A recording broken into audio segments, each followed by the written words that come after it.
Donc, le titre de mon message, c'est « Ranime la portée de ta voix ». Peux-tu dire à ton voisin « Ranime la portée de ta voix ».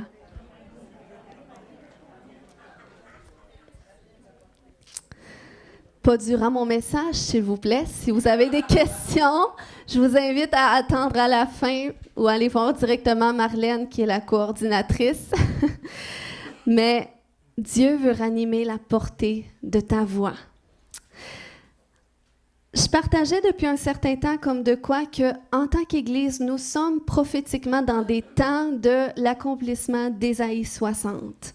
À partir du verset 1 qui dit « Lève-toi, brille, car ta lumière arrive et la gloire de l'Éternel se lève sur toi. » Ça, c'est Dieu qui te parle ce matin. « Certes, les ténèbres couvrent la terre et l'obscurité profonde enveloppe les peuples, mais sur toi, l'Éternel se lèvera, sur toi sa gloire apparaîtra. Des nations marcheront à ta lumière et des rois à la clarté de ton aurore. » Amen, c'est ce que Dieu fait du moment qu'on se lève, et je crois qu'il y a une portée dans ce message qui est associée à ce fait que lorsqu'on se lève en Jésus-Christ, dans cette révélation de notre identité, qui nous sommes en lui, parce que du moment qu'on lui donne notre vie, la Bible nous dit qu'on expérimente une nouvelle naissance. Donc, ce qui veut dire qu'il y a une nouvelle identité qui vient s'imprégner en nous. Et ça, c'est un cheminement. Ça prend du temps avant qu'on la découvre. Ça peut prendre des années, ça peut prendre des fois des décennies. Mais dès que tu réalises que il y a vraiment une identité. Dieu a parlé des choses sur ta vie. Quand Dieu t'a formé, il a formé ta personnalité. Il avait tout décidé quel genre de personne tu allais être à l'intérieur de toi, à l'extérieur. Puis il avait formé aussi ta destinée. Donc, il y a cet aspect-là de quand je me lève en Jésus-Christ, dans cette révélation de qui je suis et de ce à quoi je suis appelée à accomplir, eh bien, c'est de cette façon-là que la lumière de Christ peut venir briller sur moi. Et quand sa lumière brille, eh bien, la Bible nous dit que sa gloire apparaît. Et lorsque la gloire de Dieu apparaît, eh bien, là, c'est les nations aux alentours. Les nations, ça n'a pas besoin d'être international, mais les gens autour de toi, ils voient qu'il y a un changement. Ils peuvent voir une lumière à travers de toi et ils sont influencés positivement par toi. Ça ne veut pas dire qu'ils acceptent Jésus nécessairement, mais ils peuvent tranquillement changer leur vie et vouloir les mettre... vouloir tirer leur exemple de toi. Tu vas devenir un modèle pour les autres parce que c'est ce que ça nous dit. Des nations vont marcher à ta lumière et des rois à la clarté de ton aurore. Donc, il y a cet aspect d'influence que tu vas faire autour de toi et on est dans des temps comme ça parce que Dieu est attristé par les ténèbres autour de nous. Puis c'est pas parce que Dieu est pas là qu'il y a des ténèbres, mais c'est parce que ça prend des gens qui se lèvent. C'est plus les ténèbres abondent, c'est parce qu'il n'y a pas beaucoup de gens qui se lèvent, mais plus qu'on se lève, nous, puis c'est un appel individuel, mais aussi corporatif. Si nous, en tant qu'Église, on se lève en unité, c'est ce que j'ai prêché, comme de quoi Jésus a dit qu'ils soient un ensemble, comme nous sommes un. Et un, ça ne veut pas dire on devient uniforme, on pense toute la même chose, on dit toute la même chose. Non, mais c'est l'unité à travers la diversité. Puis même la diversité d'opinions. Donc, c'est pour ça qu'ici, ce n'est pas un endroit pour partager les opinions non plus. On a le droit à nos opinions personnelles, mais quand on est à l'Église, qu'est-ce qui nous unit? C'est les liens de la foi en Jésus. C'est ce qui nous intéresse. Le reste, les gens ont le droit de penser, de voir les choses à leur façon. OK? Puis ça, c'est important de le savoir aussi. Donc, ma raison de qui je suis ma raison d'être est connectée à qui je suis réellement. Et ce à quoi j'ai été destinée à accomplir, qui est en relation avec Jésus. Donc, c'est pour ça qu'il faut savoir que quand tu es à cet endroit que tu veux te lever, que tu veux vraiment faire la volonté de Jésus pour ta vie, eh bien, ta quête de lui, elle est prioritaire.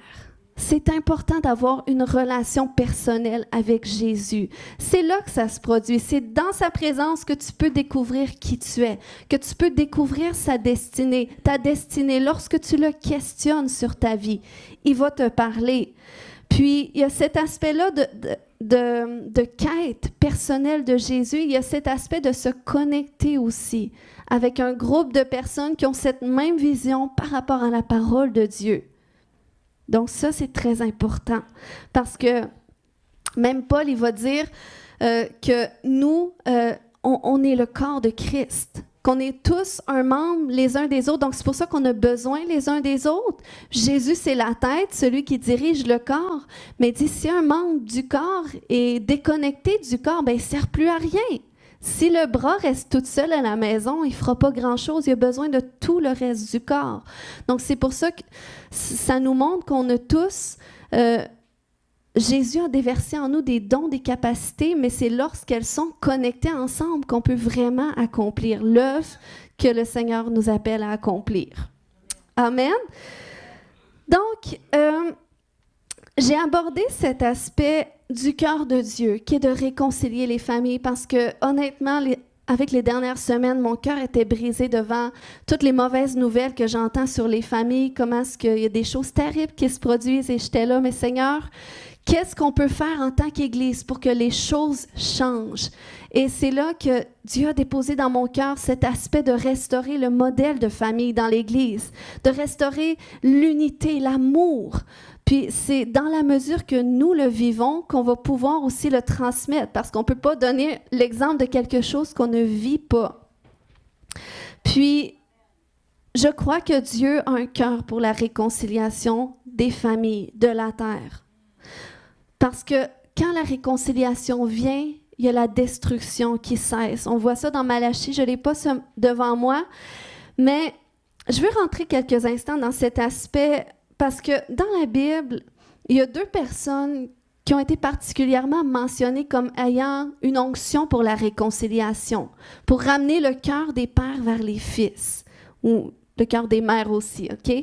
Donc, il y a 2 personnes particulièrement, et c'est Élie et Jean, qui étaient 2 prophètes qui avaient reçu une onction du Saint-Esprit qui était similaire, un appel de Dieu similaire. Et on voit ça dans Luc 1,17, par exemple, qui nous dit, en parlant de Jean, « Il accomplira sa mission sous le regard de Dieu. » Donc ça, c'était l'appel de Jean, avec l'esprit et la puissance qui résidaient en Élie, pour réconcilier les pères avec leurs enfants, pour amener ceux qui sont désobéissants à penser comme des justes et former ainsi un peuple prêt pour le Seigneur. Donc, ça, c'était l'appel de Jean. Mais combien croient que c'est encore dans le cœur de Dieu aujourd'hui, quand il regarde les familles? Est-ce que Dieu va encore se préparer un peuple qui est disposé pour lui? Oui. Donc, c'était l'onction sur la vie de Jean, mais c'est encore dans le cœur de Dieu aujourd'hui. Puis, lorsque tu regardes l'histoire de ces 2 hommes-là, ils ont un ennemi qui ont dû confronter les 2. Et cet ennemi-là, particulièrement, se cachait sous le nom de Jézabel, entre autres pour Élie. Puis je trouve ça important parce que c'est une personne qui a fait beaucoup de destruction du temps d'Élie. Puis Jean aussi a vécu de la persécution par une personne qui avait un esprit similaire à Jézabel. Puis je trouve ça important de l'adresser parce que je crois que si Dieu avait dit qu'il avait oint Élie pour qu'il puisse ramener le cœur des pères vers les fils, pour que la destruction cesse dans Malachie, eh bien, c'est parce qu'il y avait une division qui était là. Il y avait des cœurs qui étaient séparés, il y avait de la destruction qui régnait, puis on voit des ennemis qui étaient en place. Donc, c'est important qu'on soit conscient. Donc, je vais parler un petit peu de qui est Jézabel pour ceux qui ne savent pas, puis j'ai pas trop de références. Vous pouvez aller voir dans 1 Roi 16, si vous voulez voir cette histoire-là. Mais on voit dans la Bible que Jézabel a incité le roi Akab, qui était le roi d'Israël à l'époque d'Élie, à participer au culte de Baal, qui impliquait l'adoration à d'autres divinités. Puis, Baal s'était représenté comme le dieu des orages, le dieu de la terre, de la pluie, de la nature, qui était connecté à la fertilité. Puis il y avait un rituel qu'ils pratiquaient qui s'appelait la prostitution sacrée, qui était connectée à la déesse de fécondité Astarté. Puis leur activité assurait supposément la fertilité de la terre et la fécondité des femmes et des troupeaux. Donc, c'était qu'est-ce qu'ils pratiquaient. Donc, si Jézabel, elle encourageait ces pratiques-là, bien, c'est qu'elle a établi ça en Israël. Donc, le peuple d'Israël se sont mis à mettre en pratique aussi ce culte-là. Les jeunes femmes se sont mis à participer à la prostitution sacrée pour supposément favoriser la fertilité des sols, des troupeaux et tout. Mais on s'entend que c'est faux, OK? C'était vraiment une abomination devant Dieu. Puis au lieu d'amener justement la fertilité comme il aurait voulu, eh bien, ça l'a produit le contraire. Parce que du temps d'Élie, vous vous souvenez, Élie il est venu devant le roi Akab et il lui a dit qu'il y aurait plus de pluie sur la surface du sol jusqu'à temps qu'il décide le contraire, bon, sous l'inspiration du Seigneur. Mais pendant 3 ans et demi, le ciel a arrêté d'amener la pluie. Et il y a une famine, une sécheresse qui est sévie dans le pays. Et ça, c'est un signe pour montrer que Dieu est le seul Dieu de la fertilité, que ce soit des femmes, que ce soit des choses sur la terre. Donc, c'était un signe de Dieu. Mais eux pratiquaient des choses comme ça qui étaient très abominables. Ensuite, Jézabel, elle faisait de la sorcellerie. Donc, la sorcellerie, quand on pratique la sorcellerie, eh bien, ça entraîne des conséquences, non seulement spirituelles, mais qui se manifestent naturellement aussi. Donc, ça, c'est important de le savoir, d'en prendre conscience, parce que la sorcellerie, nous, on le dit comme ça ici, puis c'est comme ça frise nos oreilles, parce qu'on se dit, il n'y a pas de sorcellerie ici.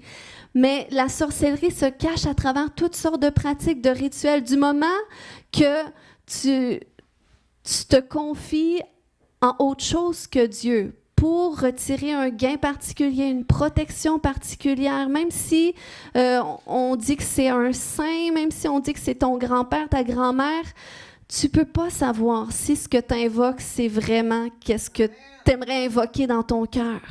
Mais la Bible nous dit par contre qu'il y a un chemin qui mène à Dieu, et ça, on peut être convaincu, et c'est Jésus. Et du moment qu'on prie à Dieu, à travers Christ, on est certain que c'est Dieu qui va nous répondre. Quand tu pries les anges, tu ne peux pas être certain, c'est-tu vraiment un ange? Parce que même la Bible a recommandé de ne pas prier les anges, de ne pas adorer les anges. Parce que ce n'est pas à nous d'ordonner aux anges, mais Dieu, par contre, ordonne à ses anges pour nous. Donc ça, c'est important de le comprendre parce que sinon, ça rentre dans la sorcellerie. Et des fois, il y a des gens qui sont impliqués dans la sorcellerie de façon inconsciente. Puis des fois, il y en a eu dans la famille.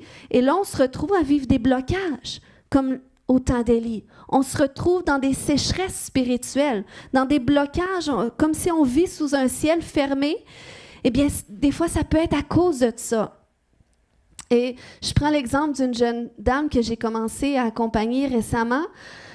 C'est une coach en parentalité, puis elle était dans les pratiques Nouvel Âge, puis elle a vraiment comme... Ça faisait un bout de temps que je la suivais, puis vous savez, je la suivais parce que quand je l'ai vue passer sur les réseaux sociaux, j'ai vu l'appel de Dieu sur sa vie. J'ai dit non.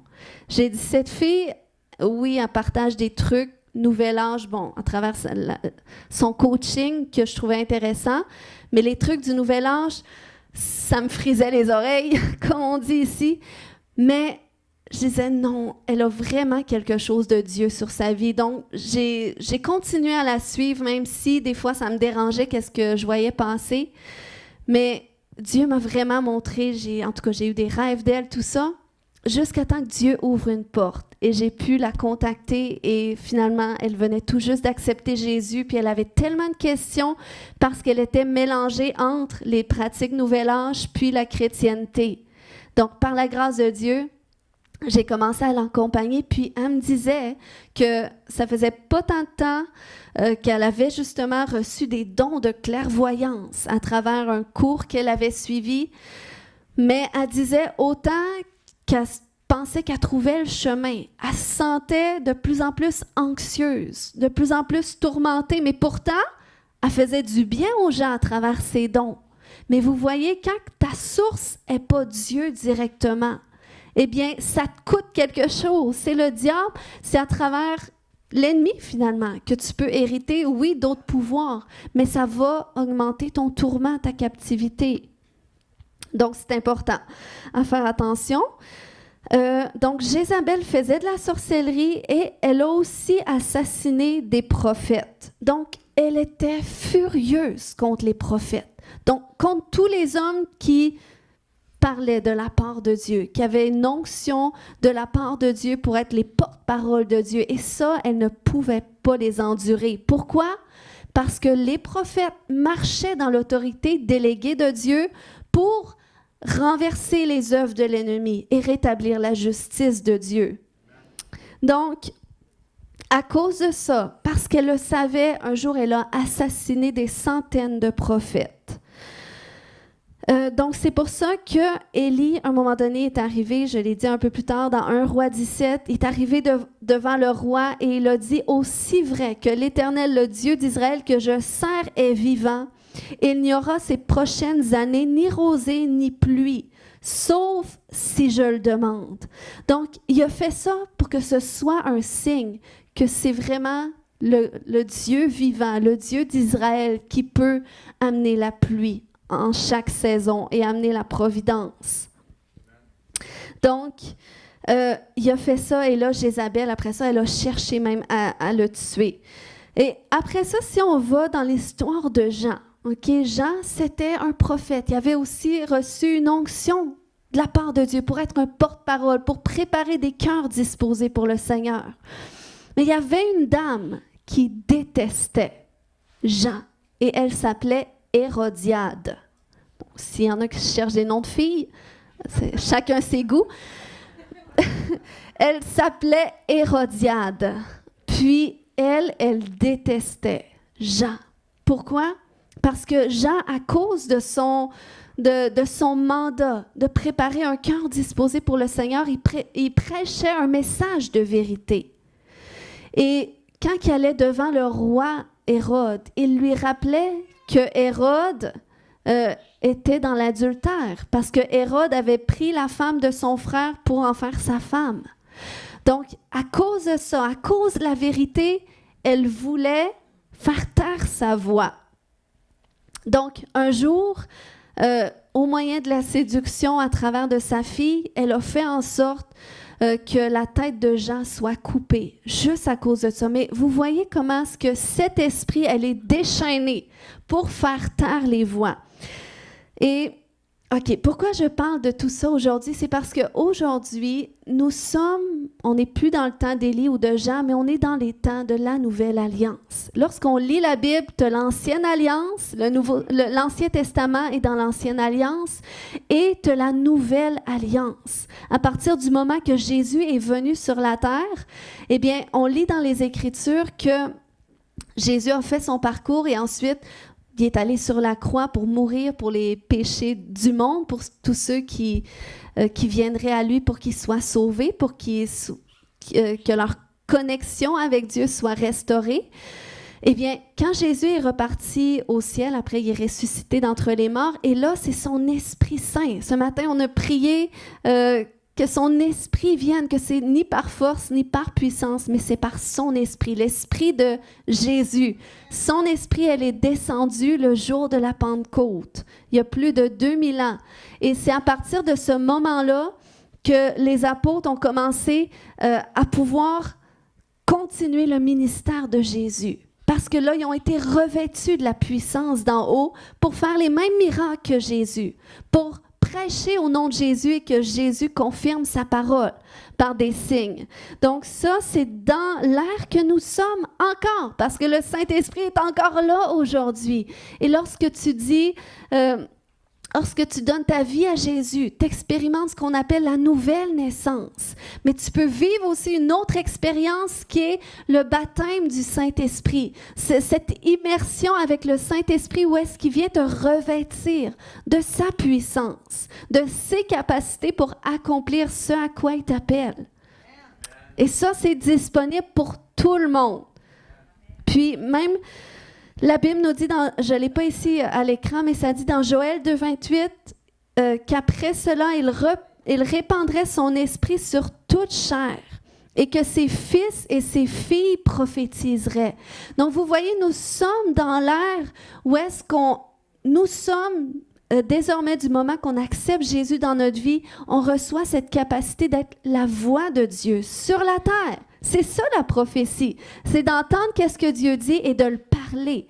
Donc, on devient la voix de Dieu et en plus de cela, c'est qu'on reçoit le ministère de réconciliation. Quand j'ai dit que Dieu il a un cœur pour la réconciliation des familles, c'est 2 Corinthiens 5, 18 qui nous dit que tout cela vient de Dieu qui nous a réconciliés avec lui par Christ et qui nous a donné le ministère de quoi?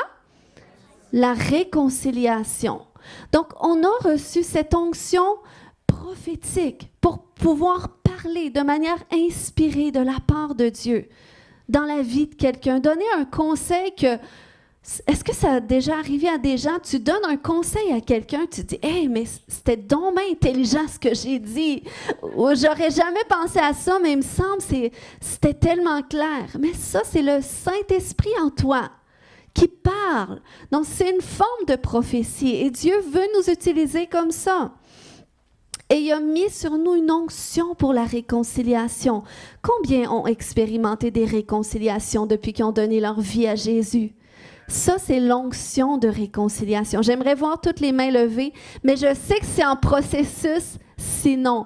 Parce que c'est dans le cœur de Dieu que les familles soient réconciliées, les pères entre les mères, les parents entre les enfants, les frères entre les sœurs. C'est dans le cœur de Dieu. Amen. Puis c'est dans le cœur de Dieu qu'on le soit aussi dans l'Église, qu'on vive cette réconciliation. Des fois, on met des attentes plus grandes chez les chrétiens. On s'attend qu'on serait supposé être moins offensé. Mais la réalité, c'est qu'on est tous humains, même si on a Jésus en nous. On est tous humains, on est tous imparfaits et on a tous besoin d'apprendre à se faire grâce, comme Jésus nous fait constamment grâce. Est-ce que je peux entendre amen là-dessus? Je suis la première qui dit amen. Donc, si on a reçu ce mandat, on porte cette onction d'Élie, cette onction de Jean, on la porte, parce que ça fait partie de l'onction de Jésus. Eh bien, le diable n'est pas content de ça. Et qu'est-ce qu'il essaye de faire? C'est qu'il essaye d'éteindre les voix de Dieu. Lui aussi, il veut couper, il veut en finir avec ça, comme l'Esprit à travers Jézabel ou Hérodiade ont cherché à faire. Et comment est-ce que le diable s'y prend pour éteindre les voix de Dieu sur terre? Eh bien, deux choses que je veux adresser ici, c'est particulièrement au moyen de la captivité et de la passivité qu'il tend à mettre sur les enfants de Dieu. Puis, une des façons qui essaie d'éteindre la voix d'une personne que je veux aussi adresser, puis c'est au moyen d'un fléau qu'on voit dans les familles. La sorcellerie, il y en a eu dans nos familles, même québécoises, même si ça vous surprend, il y en a eu. Juste la lecture dans le thé, c'est de la sorcellerie. De consulter un marabout une fois, c'est de la sorcellerie. De consulter une voyante, c'est de la sorcellerie. Mais la bonne nouvelle, c'est quand on le sait, on prend conscience de ça, on peut simplement se repentir, puis Jésus nous fait grâce. On peut lui demander de nous libérer de tout ce que ça a pu engendrer. Ça, c'est la bonne nouvelle qu'on prêche. Donc, il n'y a pas de condamnation, mais c'est important de savoir les choses. Puis une autre façon que le diable essaie de rendre captifs les gens, ou même passifs, c'est au moyen des abus. Puis quand je parle d'abus, je parle de toutes sortes d'abus, que ce soit des abus psychologiques, des abus physiques, puis des fois, tu peux vivre des situations comme ça dans ta famille, des fois sur ton lieu de travail, ou quand tu vis la manipulation ou le contrôle d'une personne. C'est des choses qui viennent éteindre la voix de quelqu'un. Et c'est important. Quand il y a des abus de pouvoir, que ce soit dans une famille ou même dans l'Église, ça engendre l'éteinte de la voix de certains des enfants de Dieu. Et c'est pour ça que je trouvais important de prêcher là-dessus, parce que si on prêche l'unité, vous savez, on peut être unis tout en gardant des limites respectueuses les uns envers les autres. Ne pas rentrer trop dans la familiarité qui fait en sorte qu'on ne respecte plus ou on n'honore plus les gens à leur juste valeur. C'est important que oui, on cherche l'unité, mais dans le respect, dans l'amour, puis dans le respect, il y a aussi des limites qu'on doit mettre. Il y a le respect des positions, mais il y a le respect de chacun aussi. Mais les gens qui sont sous l'emprise de cet esprit, par exemple, cet esprit qui séduit, qui contrôle, qui manipule, eh bien, c'est des gens qui veulent, eux, ils veulent passer à travers les barrières. Ils respectent pas. Ils respectent pas, puis ils vont essayer de descendre pour se remonter. Donc, ça, c'est important que quand on vit des choses comme ça, on n'a pas à faire perdurer ça. Le Seigneur veut nous libérer de ça. Parce que ça amène la captivité. Puis ça peut amener la passivité. Parce que vous savez, l'esprit de Jézabel, c'était un esprit qui séduisait. On voit même dans le livre de l'Apocalypse qu'on en parlait. Que Dieu dénonçait que cette Église laissait l'esprit de Jézabel séduire les enfants de Dieu et les amener vers des pratiques idolâtres. Puis quand tu es séduit, ça veut dire que tu ne vois pas nécessairement que tu te fais attirer ou entraîner vers quelque chose que finalement, c'est néfaste pour toi ou ça déplaît à Dieu. Pourquoi? Parce que ton cœur est séduit. Donc, c'était une mise en garde quand même parce que le Seigneur, il veut délivrer. Il veut délivrer non seulement les gens qui peuvent être sous l'emprise de ces esprits-là, mais il veut nous délivrer aussi de ce pouvoir de ces gens-là. Parce que quand tu es sous l'emprise comme ça, ben, ça t'empêche. Ça t'empêche de te lever. Ça t'empêche de rentrer dans ce à quoi Dieu t'appelle. Et c'est ça, quand je parle de voix, de ranimer ta voix, ça peut être ranimer ton courage de parler, mais aussi de ranimer la vraie personne que tu es, malgré ce qui a cherché à éteindre des parties de toi. Et quand on vit des blessures, quand on vit des choses difficiles, ça va chercher parfois à éteindre une partie de nous. C'est pour ça que Dieu nous amène dans des processus où est-ce qu'il veut nous guérir, où est-ce qu'il veut nous restaurer, où est-ce qu'il veut nous transformer. Et moi, personnellement, je peux vous dire que ma voix, c'est vraiment quelque chose que l'ennemi s'est déchaîné pour essayer de détruire sur ma vie. C'était vraiment une des plus grandes choses dont le Seigneur m'a délivrée. Il a délié ma voix. Pourquoi? Parce que, étant petite, j'étais enfermée dans une timidité, une telle peur de prendre ma place ou de déplaire. Puis, c'était très difficile pour moi. Imagine, tu es une petite fille, tu es dans ta classe, tu te fais intimider par une autre petite fille, elle a la même grandeur que toi, mais tu n'es pas capable de te défendre. Puis c'est honteux de dire, puis là, quand j'ai connu Jésus un moment donné, je me disais, j'avais un cœur humble comme Jésus, j'ai bien réagi. Mais non, c'est de la fausse humilité quand tu ne prends pas ta place. Parce que le Seigneur nous a donné une place. Puis Dieu a un cœur pour les injustices. Il sait lorsqu'on vit des injustices et on a le droit de se défendre. Bon, quand on devient adulte, on nous apprend de se défendre dans l'amour, OK? Mais quand même, on sert un Dieu de justice. Puis j'étais enfermée dans une telle timidité, de la misère, même à dire stop, à dire non. Donc, c'était vraiment une oppression. En plus de ça, je ressentais tous les esprits qui pouvaient avoir chez moi. Donc, j'étais dans la conscience d'un monde spirituel qui me faisait peur. J'étais tourmentée spirituellement, physiquement. Puis, ça me paralysait. Mais j'ai combattu ça. J'ai essayé par tous les moyens, pas capable. Parce qu'il y a des choses que le monde ne peut pas te délivrer, que seul Dieu peut faire. Puis, une des façons que Dieu a utilisées pour restaurer ma voix, eh bien, c'est de me mettre dans une position qui était totalement contraire à ce que moi, j'aurais cru que j'aurais pu faire. OK? Donc, le Seigneur m'a appelé à avoir un ministère comme ça, à prêcher sa parole, à être son porte-parole. Mais vous comprendrez qu'au début, quand j'ai rencontré Jésus en 2012, je savais cet appel, le Seigneur me l'a révélé, ça a été confirmé par d'autres ensuite. Mais je n'avais pas le profil d'une fille comme ça. Puis surtout moi, je m'obstinais. Est-ce qu'il y a des gens des fois qui s'obstinent avec Dieu? Je m'obstinais. J'ai vu une main. Merci de m'encourager, 2. Il y a des gens honnêtes ici. Donc, je m'obstinais avec Dieu. Je disais, mais Seigneur, tu vois bien que je n'ai pas la capacité de parler. J'aime pas avoir l'attention sur moi. J'aime pas. Mais tu me mets dans une position où est-ce que j'ai pas le choix. Puis je disais, Seigneur, il y a des gens autour de moi qui rêvent d'avoir cette place-là. Pourquoi eux, tu les mets pas? Moi, je vais simplement aller dans mon coin, passer incognito. Mais pourquoi j'avais des pensées comme ça? Parce que c'était des décrets que l'ennemi avait parlé sur ma vie. L'ennemi avait décrété que j'allais être timide, que j'allais pas prendre ma place, que j'allais avoir peur. Il avait déclaré des choses négatives.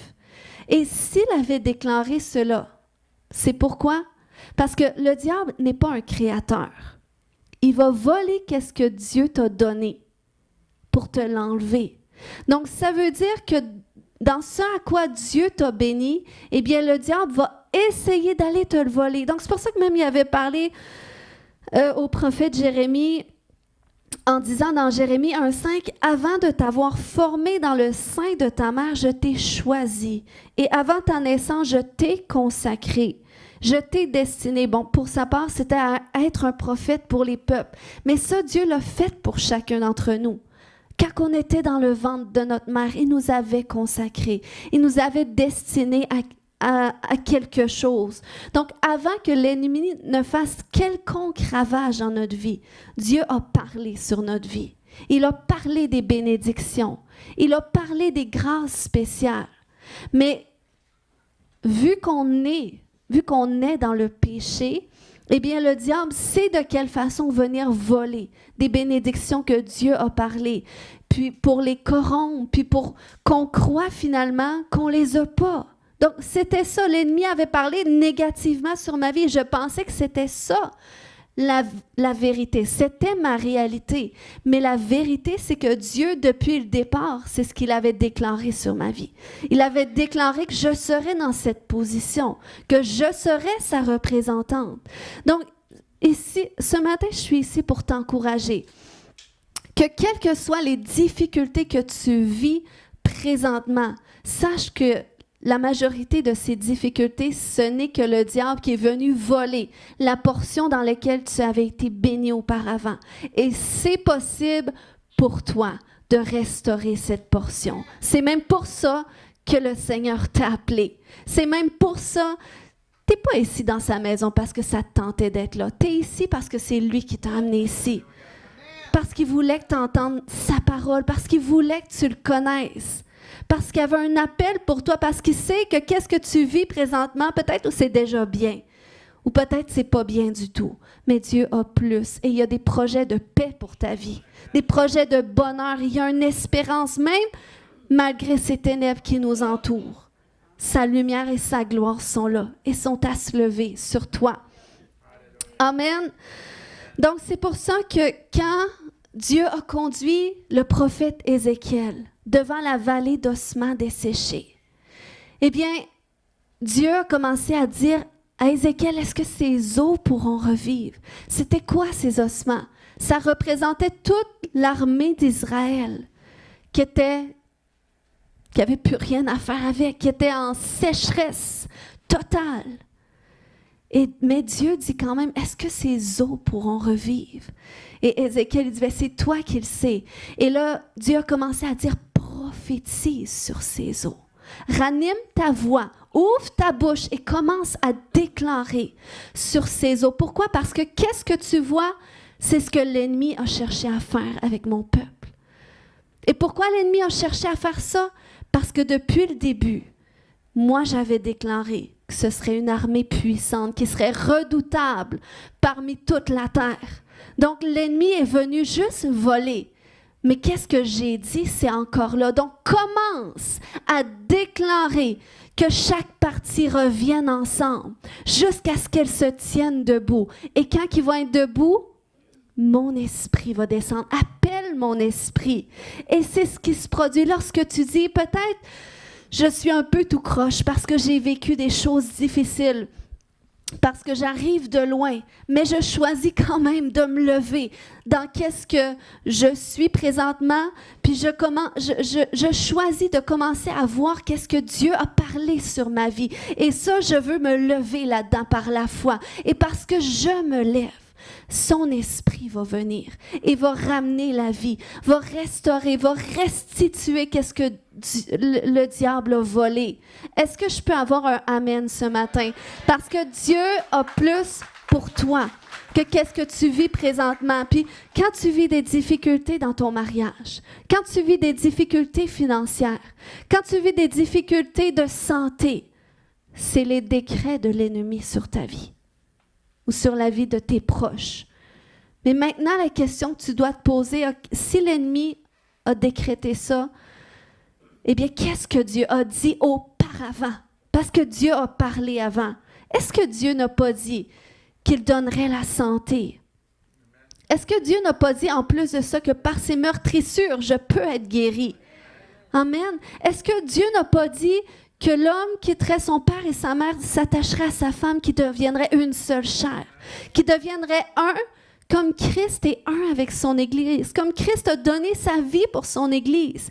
Il y a un amour de Christ pour son Église, donc il est censé aussi avoir un amour dans mon mariage. Donc, il faut commencer à changer notre perspective par rapport aux circonstances difficiles qu'on voit pour restaurer. Qu'est-ce que Dieu a parlé? Dieu n'a pas dit que tu serais célibataire toute ta vie. Non. Qu'est-ce que l'ennemi a volé? Et des fois, il faut aller voir, mais comment est-ce que l'ennemi est venu voler ça? Pour que je puisse traiter cela, pour que je puisse le régler. Est-ce qu'il y a eu de la sorcellerie? Si ma voix, elle était comme ça, j'avais du mal à m'exprimer.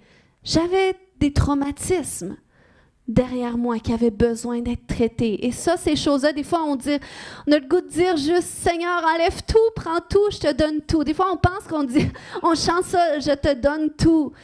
C'est pas toujours si facile que ça.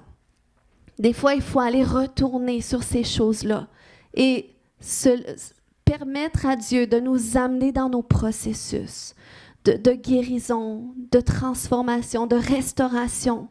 Puis quand tu sais que c'est lui qui fait l'œuvre en toi, qui a besoin de toi pour le faire, il ne le fait pas tout seul, mais il le fait avec toi, mais c'est lui qui prend la charge. Parce qu'il dit, quand tu es fatigué et chargé, viens à moi.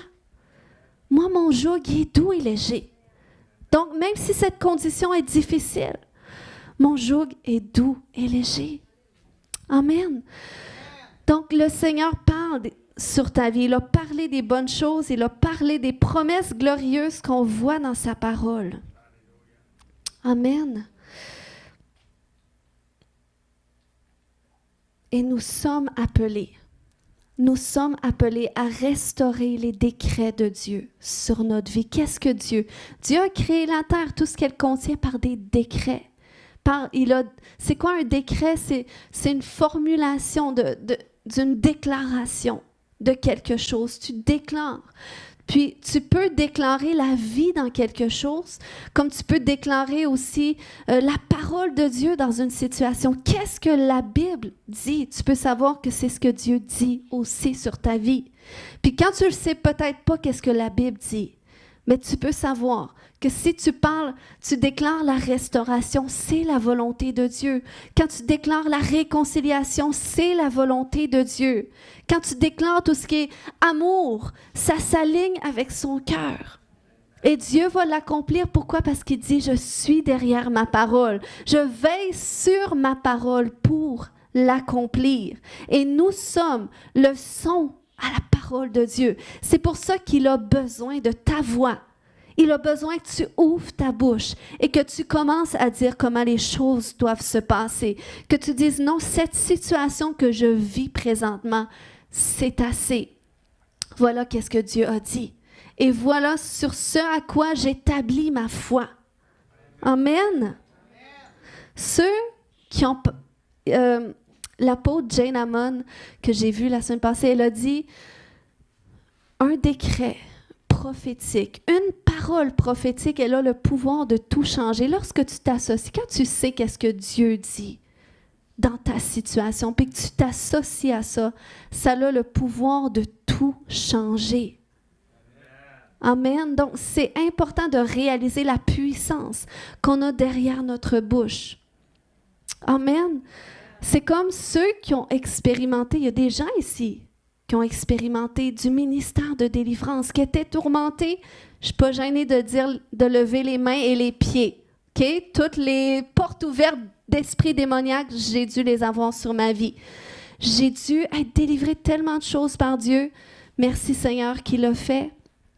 Mais vous savez qu'on reçoit la délivrance par la parole. Les gens qui sont transformés au moyen du ministère de délivrance, c'est Dieu qui fait la délivrance, mais il y a besoin d'une voix qui commande comment les choses doivent se passer, qui commande que certaines choses qui partent, qui soient renversées, que certaines choses qui soient rebâties. Et c'est comme ça qu'il y a des gens qui sont complètement transformés par la voix. Quand tu connais la puissance qu'il y a derrière ta voix, si c'est difficile à l'école, tu es stressé ou tu ne comprends pas quelque chose, tu déclares que tu as en toi un esprit supérieur, parce que c'est même qu'est-ce que la Bible nous dit dans Daniel. Daniel avait en lui un esprit supérieur, qui est le Saint-Esprit que nous avons. Donc, tu peux le déclarer si tu as des difficultés à quelque part. Amen. Donc, ce matin, en conclusion, il y a une puissance que tu portes dans l'expression de ta voix. Il faut que tu parles. Il faut que tu parles comment est-ce que tu veux voir les choses arriver. Le Seigneur a besoin de ta voix pour voir des choses être changées autour de toi. Puis, tu sais, des fois, il faut commencer par parler qu'est-ce que Dieu a dit sur notre vie. Il faut commencer par changer notre langage par rapport à nous-mêmes, parce que même Jésus a dit, à quoi ça sert de gagner tout le monde si on perd notre âme? Donc, vaut mieux que toi-même, tu sois bien sauvé, que tu sois bien restauré, que tu sois bien guéri, transformé. Et après ça, le Seigneur va pouvoir passer par toi pour le faire à travers d'autres avec beaucoup plus d'assurance. Parce que tu vas savoir comment Dieu t'a relevé, comment est-ce qu'il a fait à travers de toi. Amen. Donc, ce matin, on va prier. On va prier, puis la semaine prochaine, je vais vous enseigner comment est-ce qu'on peut vraiment décréter, faire des décrets bibliques sur notre vie associés à la volonté de Dieu pour voir des choses être transformées. Parce que je crois qu'il y en a qui sont dans des circonstances que ça fait trop longtemps que c'est comme ça. Et que le Seigneur, il veut les changer. Il veut vous changer, il veut changer les gens autour de toi, il veut changer les choses. Amen, d'une façon positive et glorieuse. Mais dans un premier temps, j'aimerais prier. Alléluia, par rapport à toute forme de sécheresse spirituelle. Vous savez, du temps de Jézabel, c'était à cause de la sorcellerie, tout ce qu'elle a fait, qu'il y a eu la sécheresse. Le chasseur sachant chasser. Non, c'est à cause de la sorcellerie, de ces pratiques qu'il y a eu une sécheresse en Israël. Si on s'entend que si elle n'aurait pas fait ces pratiques-là, il n'y aurait pas eu de sécheresse. Donc, il y a des conséquences. Puis, des fois, on vit la conséquence, pas nécessairement de nous, qu'est-ce qu'on a fait, mais des fois, peut-être les générations avant nous, peut-être des choses que l'ennemi a parlé à travers des blessures. À travers des blessures, il te dit, tu ne feras plus jamais confiance à personne. Fait que là, tu as de la misère à créer des relations. Tu as de la misère à être authentique dans tes relations parce que l'ennemi, il a relâché ce décret. Tu ne feras plus jamais confiance à personne. Et toi, tu l'as accepté parce que tu pensais que c'était toi. Mais c'était la voix de l'ennemi à travers ta blessure. Et il veut venir ôter ça parce que ça t'a asséché. Ça l'a asséché tes relations. Donc, on va se lever ensemble et nous allons prier.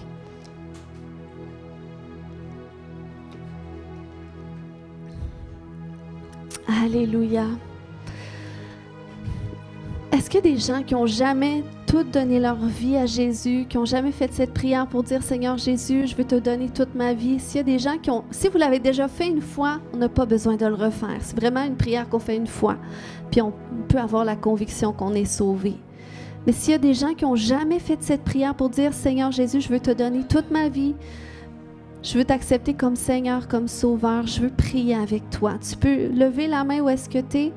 Puis je vais prier, c'est important, c'est vraiment le premier pas. Alléluia, on peut la faire tout le monde ensemble. Quand même dire, Seigneur Jésus, je viens à toi tel que je suis. Je te demande pardon pour tous mes péchés. Viens dans mon cœur, viens dans ma vie. Je t'accepte aujourd'hui comme Seigneur et comme Sauveur. Amen. Alléluia. Si c'est la première fois que vous avez fait cette prière, vous pouvez avoir l'assurance que vous êtes sauvés. Vous avez invité Jésus dans votre cœur. Il y a un changement intérieur qui va se produire. Vous allez vivre la nouvelle naissance. Puis, si vous voulez en savoir plus, vous pouvez nous contacter. Amen. On va prier ce matin. Est-ce qu'on peut se voir comme Ézéchiel? Est-ce qu'on peut prendre une perspective différente par rapport à notre vie? Et on va se voir comme Ézéchiel, on va se voir dans sa position à Ézéchiel et on va regarder notre vie. Et commençons à regarder qu'est-ce qui est peut-être dispersé, qu'est-ce qui est peut-être asséché, qu'est-ce qui est peut-être rendu informe, rendu vide, et qui a besoin d'être reconstruit, qui a besoin d'être réuni à nouveau. Alléluia, Seigneur, viens nous donner cette perspective ce matin. Seigneur, c'est pas que tu veux tout régler aujourd'hui, mais je crois qu'il peut y avoir au moins une petite chose que tu peux faire de changement aujourd'hui dans notre vie, qu'on peut ressortir, Seigneur Dieu, avec une assurance que cette chose-là dans notre vie, eh bien, c'est vraiment réglé. C'est vraiment en train d'être restauré par toi. C'est vraiment en train d'être renouvelé. Seigneur, tu ne nous appelles pas à être secs. Tu ne nous appelles pas à être tout dispersés à l'intérieur de nous. Mais Seigneur, tu veux nous reconstruire. Tu veux qu'on soit pas parfait, mais tu veux qu'on soit entier à nouveau. Tu veux mettre en nous un cœur nouveau. Tu veux déverser ton esprit en nous, ton esprit qui nous permet de nous lever. Alléluia. Peut-être ce matin, c'est la maladie. C'est la maladie qui perdure en toi, la douleur. Peut-être la souffrance dans une situation, peut-être un conflit dans ta famille. Puis ça te fait mal. Puis tu sais, c'est correct que ça te fasse mal. C'est correct de vivre tes émotions. Parce que des fois, un bon signe qu'on est rendu sec, c'est qu'on ne vit pas d'émotions par rapport à quelque chose. J'ai été une pro là-dedans un jour, je vous dis, je pensais que j'étais guérie, puis plein de maîtrise de soi. J'avais plein d'émotions refoulées. Seigneur, si c'est quelqu'un d'autre ce matin, conduis-le comme tu as fait pour moi, dans un processus de vivre toutes ces émotions qui ont pu être refoulées, peut-être même des fois par le contrôle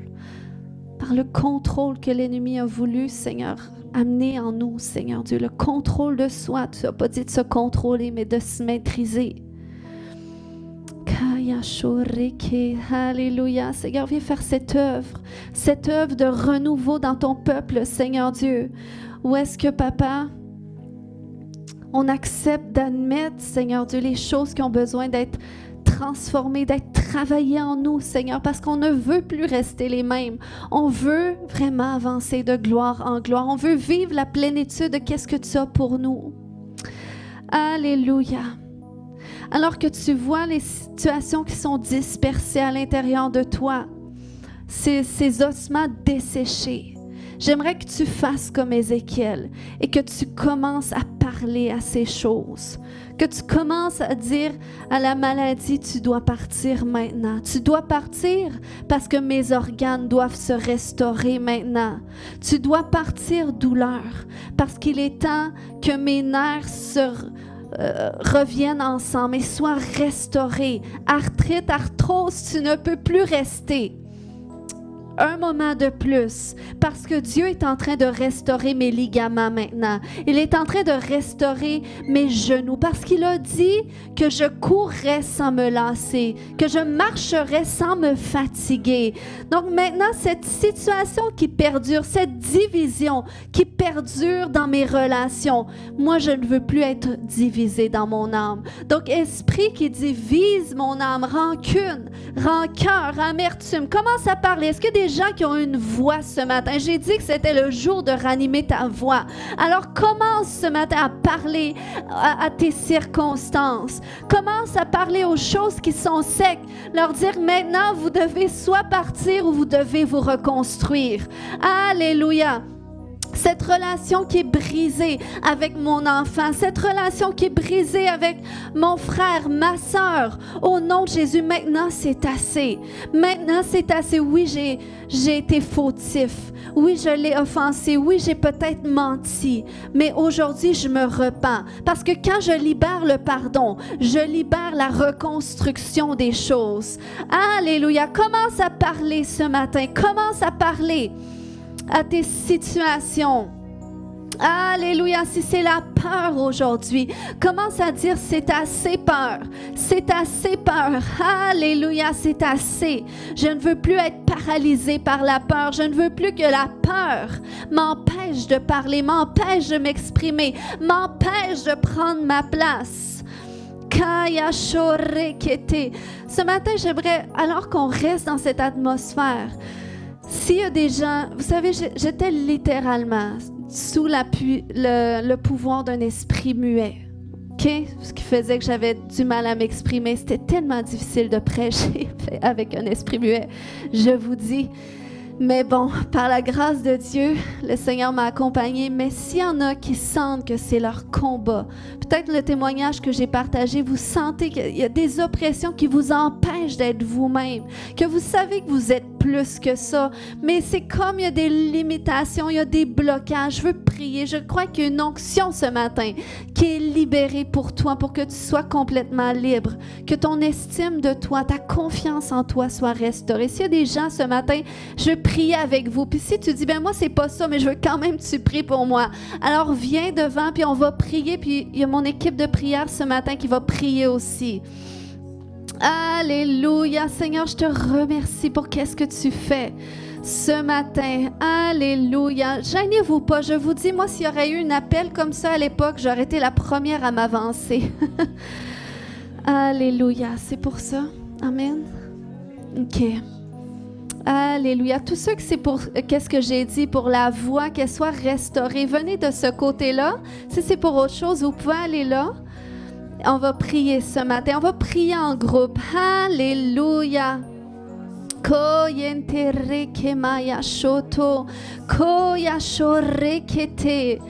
je veux déclarer aujourd'hui que c'est la fin de ce blocage. C'est la fin de tout blocage. Je viens renverser tous ces décrets de l'ennemi qui a tenté à éteindre votre voix.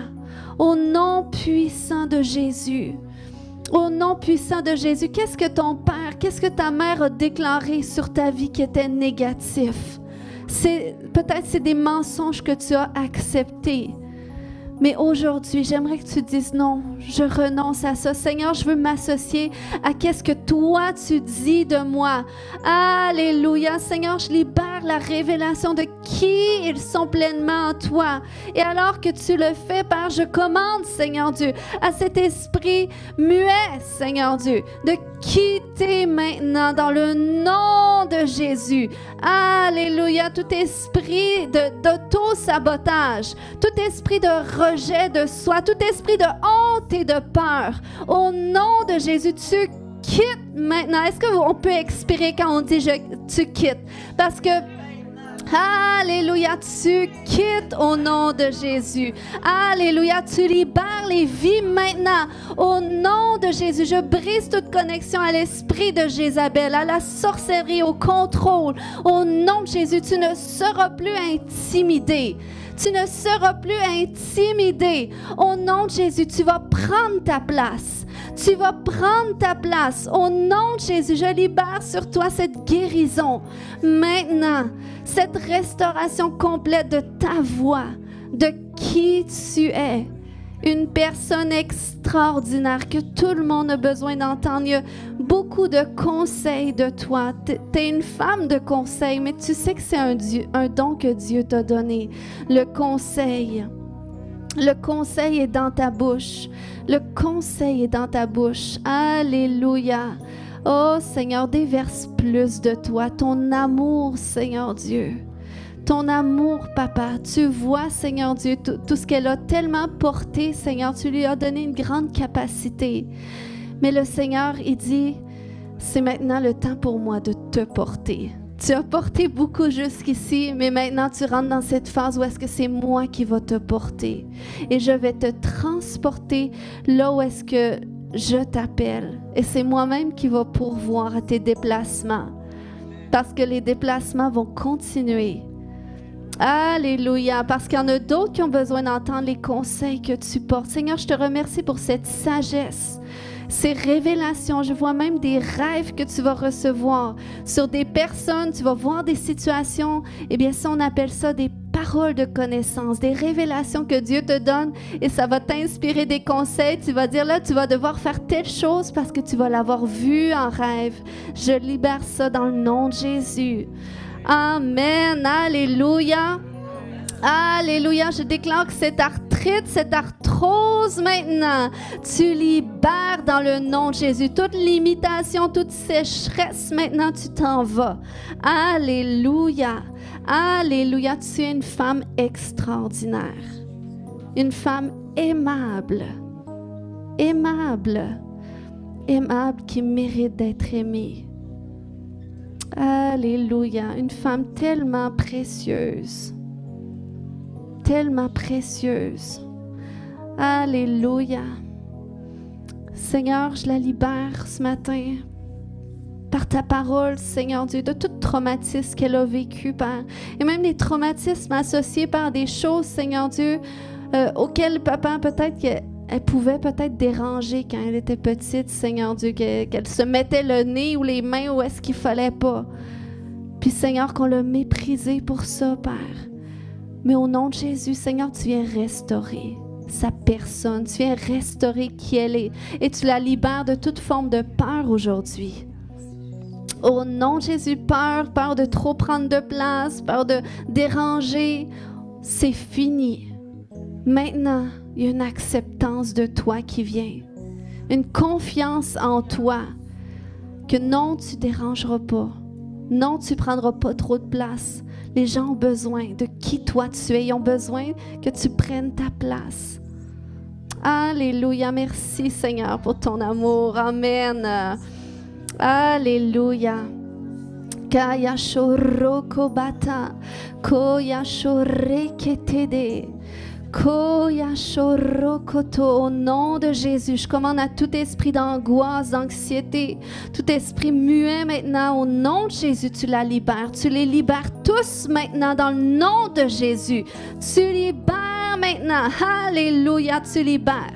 Tu libères, tu libères, tu libères, tu libères, tu libères maintenant.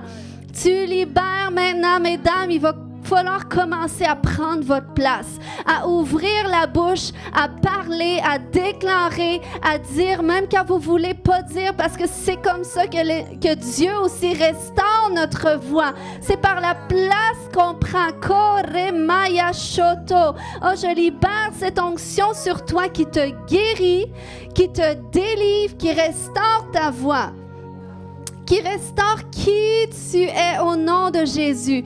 Koyanto rekemaya shoto, koyanta rakata. Alléluia, alléluia. Je déclare des femmes de feu, des femmes remplies du Saint-Esprit, Des femmes que Dieu va utiliser puissamment pour changer des circonstances. Au nom de Jésus. Alléluia, pour changer des circonstances, pour changer des gens autour d'elle. Au nom de Jésus. Alléluia. Alléluia. Korekete. Maëva, le Seigneur, il t'appelle à prendre davantage ta place. C'est pas parce que tu connais le Seigneur, tu es une minorité à l'école, que tu dois te mettre à l'écart. Parce que les gens doivent voir la beauté de qu'est-ce que Dieu a déposé en toi. Puis tellement à un point que les gens vont commencer à dire, plus que tu vas prendre ta place, vont commencer à dire, mais Maëva, je t'ai jamais vue comme ça. Je savais pas que tu étais autant extraordinaire que ça. Dans le nom de Jésus, je viens faire sortir de toi tous ces blocages, toutes ces peurs au nom de Jésus. Je libère en toi une confiance nouvelle. Tu vas prendre ta place, tu vas t'exprimer parce que les gens ont besoin de t'entendre. Tu vas cesser de te cacher dans le nom de Jésus parce que Dieu restaure ta voix. Il restaure ta confiance en toi, ton amour de toi. Tu es aimable. Et je commande à tout esprit de mensonge qui te dit le contraire de te quitter au nom de Jésus. Tu la quittes maintenant. Tu la quittes maintenant. Au nom de Jésus. Allez, libère-la, libère-la, libère-la. Esprit de mensonge, esprit de rejet, d'auto-sabotage. Tu la quittes maintenant au nom de Jésus. C'est pas toi. C'est pas toi. C'est pas toi. Alléluia. C'est pas toi, tu as tout pleinement. Tu la quittes maintenant au nom de Jésus. Même tout esprit qui est venu à travers ses rêves pour lui faire croire des mensonges. Au nom de Jésus, vous la libérez. Alléluia. Maintenant, maintenant. Maintenant, Kore Maya Shoto Yontoyo Shoto. Alléluia. Le Seigneur est en train de te libérer complètement. Complètement parce qu'il t'aime tellement. Puis c'est l'or précieux qu'il a déposé en toi. Alléluia. Alléluia. Tu vois tellement de choses, Maëva. Il y a tellement de choses que tu veux dire que tu dis pas. Mais je déclare, tu vas commencer à parler. Tu vas prendre ta place parce que ta place, elle est déjà établie. Au nom puissant de Jésus. Même si tu dis, ben là, ils m'ont vu tout le temps d'une façon, ça va faire bizarre si je suis autrement. Non, c'est correct. C'est correct. Alléluia. Il n'y a plus aucun blocage qui va t'empêcher d'être qui tu es et de parler parce qu'il y a beaucoup de choses à dire là-dedans. Au nom de Jésus, et tout ce qui est refoulé, émotion, parole, je déclare ce processus de libération maintenant dans le nom de Jésus. Alléluia. Oh, tu vas voir, Maëva. Le Seigneur va faire des choses vraiment nouvelles avec toi. Puis il n'est pas trop tard, il n'y a pas de honte. Il n'est jamais trop tard. Alléluia, parce que c'est ta saison pour ça. C'est ta saison. Merci Jésus. Alléluia. Koya toro komamaya shote. Shokotoro komata. Oh, il y a des intercesseuses ici. Alléluia. Il y a des intercesseuses ici. Au nom de Jésus, Père, merci pour ces femmes, Papa. Ces femmes, Seigneur, que tu vas utiliser avec puissance, Papa, pour changer les circonstances autour d'elles, Papa. Au nom de Jésus. Alléluia. Koyantore kemaya shoto. Alléluia. Alléluia. Koyantore ke tout esprit muet, maintenant tu la quittes dans le nom de Jésus. Elle va prendre sa place. Elle va parler au nom de Jésus. Alléluia. Et sans difficulté, sans difficulté, j'appelle un nouveau souffle de Dieu en toi qui ranime ta voix, qui ranime la vie de Dieu en toi, la vitalité, les forces, l'énergie, au nom de Jésus. Alléluia, esprit muet qui se cachait même dans ton corps pour éteindre même ta santé, tu la quittes dans le nom de Jésus. Alléluia, oh, j'appelle ces temps de rafraîchissement, oh, qui restaure ton intestin au complet. Dans le nom de Jésus, intestin soit complètement restauré. Oh, complètement guéri. Il n'y a plus d'arthrite, il n'y a plus d'arthrose. Ceux qui souffraient dans leur corps, commencez à vérifier parce que le Seigneur, je sens qu'il y a des guérisons qui ont été libérées ce matin. Alléluia. Koremaya shoto kotodo yoshoto. Seigneur, plus de toi, plus, Seigneur Dieu, plus de toi. Plus, alléluia, Jésus. Alléluia. Est-ce qu'on peut acclamer le Seigneur ce matin?